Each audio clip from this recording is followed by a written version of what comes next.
Hi, everyone. Welcome to Our Disabled Future, a series where disabled voices lead the way. I'm your host, Nico, and it is a good day for disability inclusion.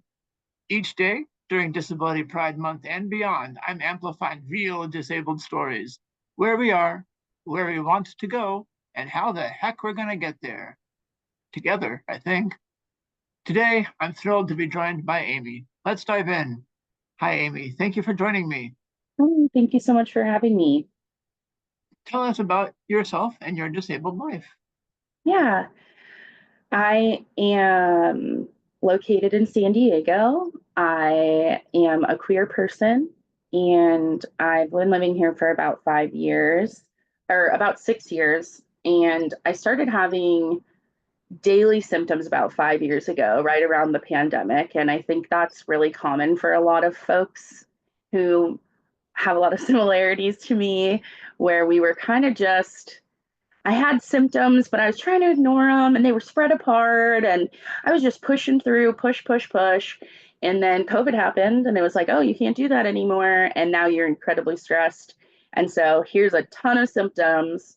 And what are you going to do? And so all of my problems really started with my stomach. And I would go into doctor's appointments and they would just say, well, we know you have anxiety. It's just anxiety. It's IBS. And I'm like, okay, well, I'm having diarrhea every day, multiple times a day, and you don't want to run any tests because you just think it's IBS, like without looking at anything. And I think some of that is because I am a fat person. And I think they're probably like, no, it's probably fine for this fat person to be having diarrhea. Maybe they'll lose some weight. Like, who cares? But especially at the beginning, I was really worried because I wasn't digesting any of my food for like over a year.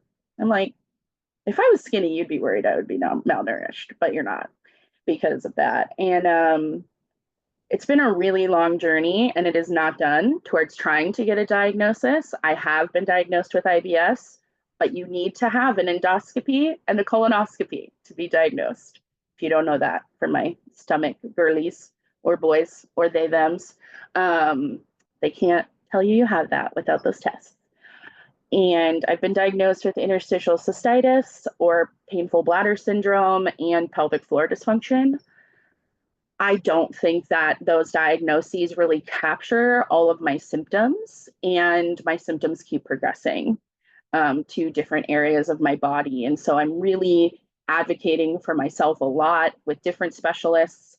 I'm trying to move into, I'm in August, I have an appointment with a different medical system to try to work with a new pain management clinic, which I'm hoping will give me some new answers. I think you said to talk about my disabled life, and I think one of the things that is a part of my daily disabled life is grief. Um, because I grieve so much for the things that I used to be able to do and the things that change on a daily basis that I'm no longer able to do. I've been in a flare for about 3 months and I've lost a lot in this flare. Um, the ability to like do my own laundry and needing to use a rollator when I'm going to events. And that's been really interesting to have invisible illnesses become visible through mobility aids, and caused me a lot of anxiety in that journey.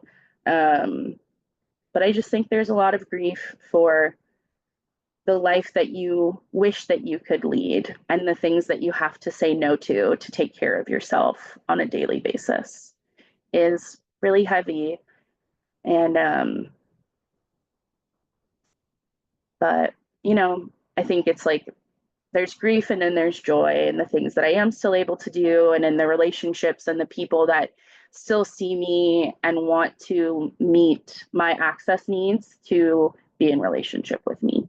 And there are a lot of people in my life that are willing to do that, and I'm really grateful. I'm glad you have those supports. That grief of potential can be really powerful. I see you in that. Thanks for being so honest and vulnerable with me. That takes a certain kind of bravery. Amy, you've done really well at telling us your background and how you're advocating for yourself, which is a tiring and brave process. What does a disability-friendly future look like for you?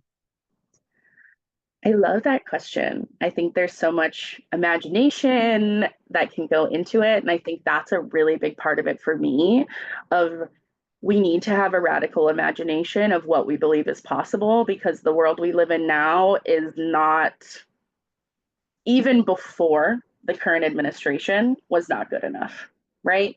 We still were not getting our needs met, and now even more so.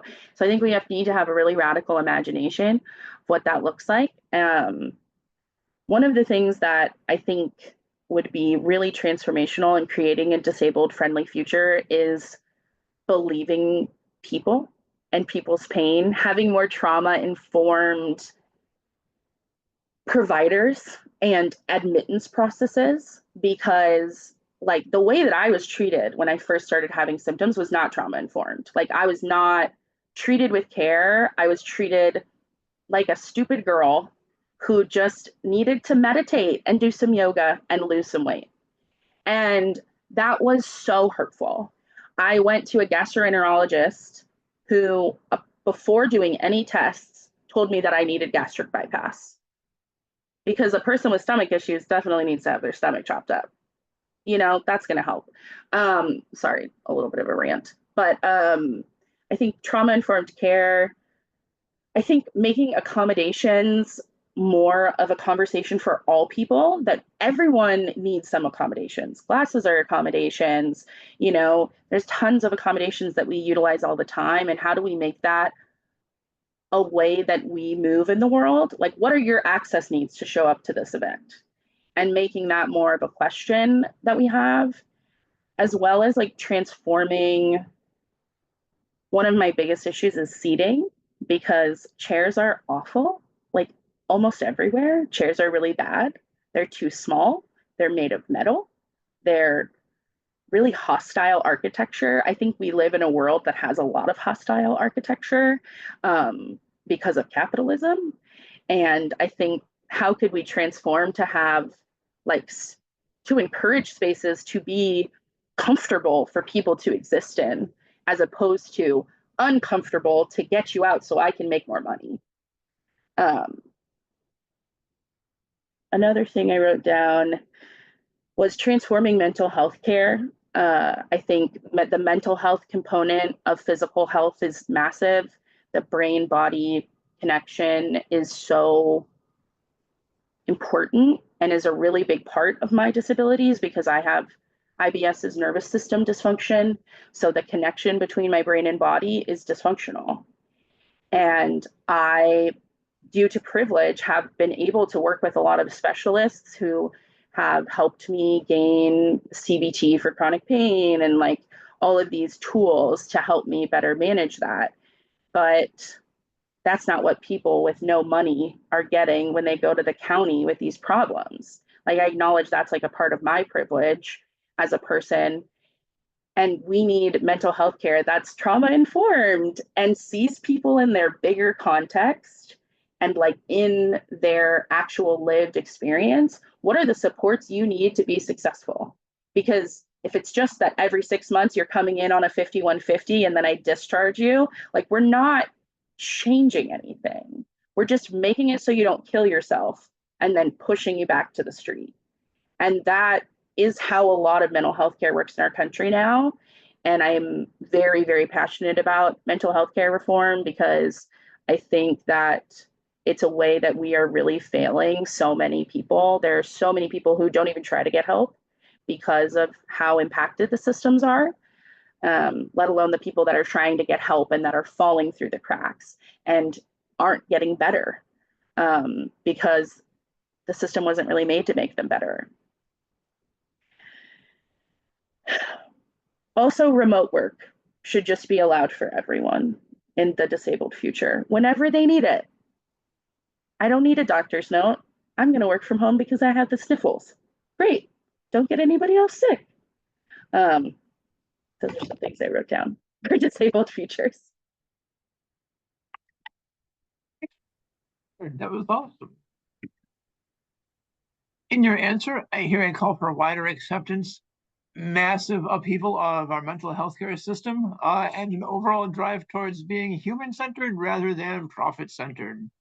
I can Totally. get behind that painting. It was a very broad and beautiful photo. But how are we going to get there?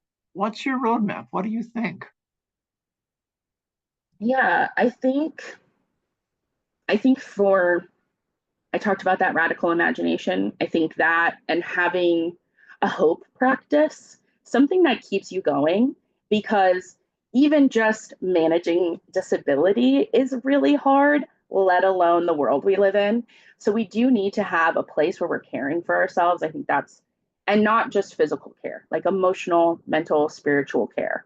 So what does that look like for you to be able to maintain the work that you're going to do?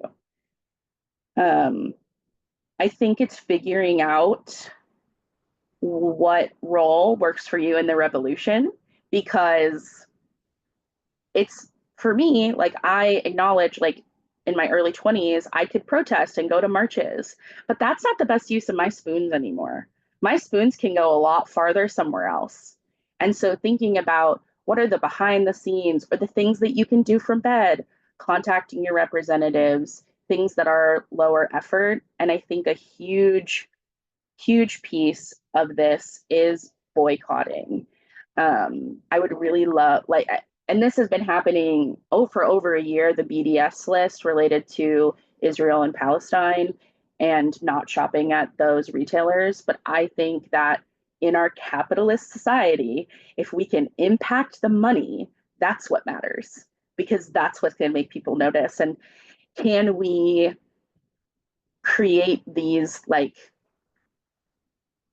we're going to have to get a little uncomfortable if you're going to do a boycott that's going to be successful. It's not going to be a day, it needs to be months. And the Birmingham bus boycott took over a year. And those people were able to do that work through the organizing of the community and the women who behind the scenes were making sure everybody got to work. And they're calling each other on the phone and they're like, oh, I'm organizing this carpool, I'm organizing that carpool. And so it takes all these people doing different roles to make change and to create change and participate in that.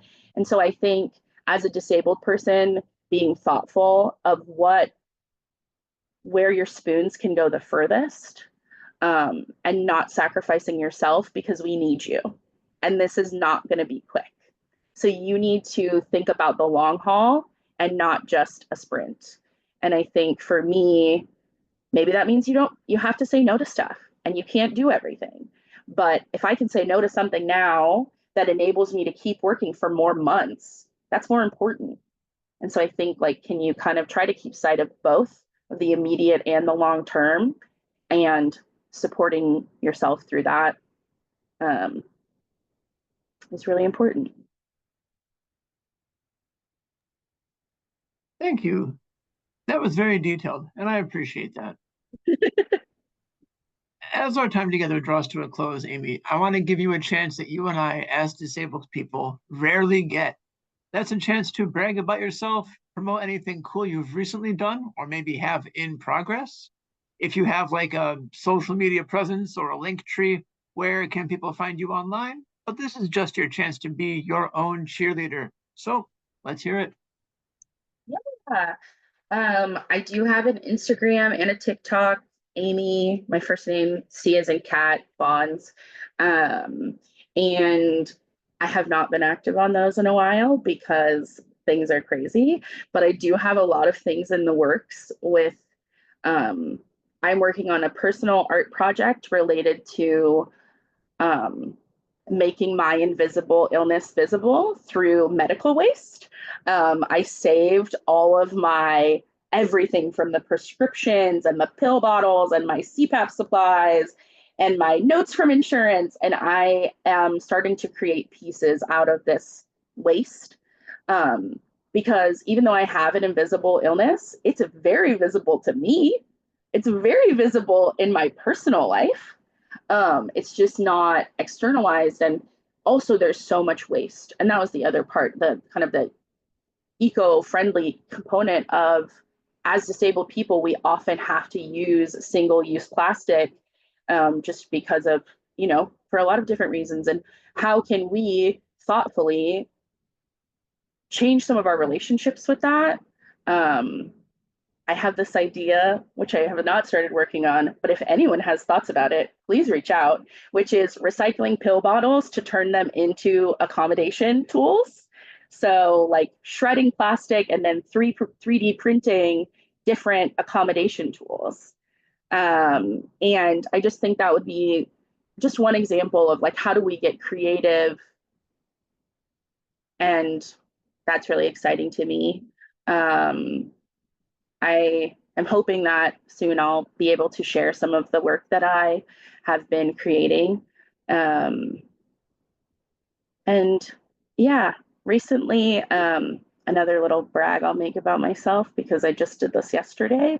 I work for a larger company, and at our town hall meeting of the whole company, I got up and talked about disability and trans rights and asking about how are we going to keep people safe in states where they're going to lose their rights, because that's coming.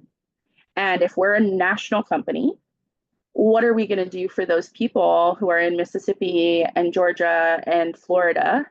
I live in California. I'm not that worried that I'm going to lose my rights, but there are people who are going to lose them.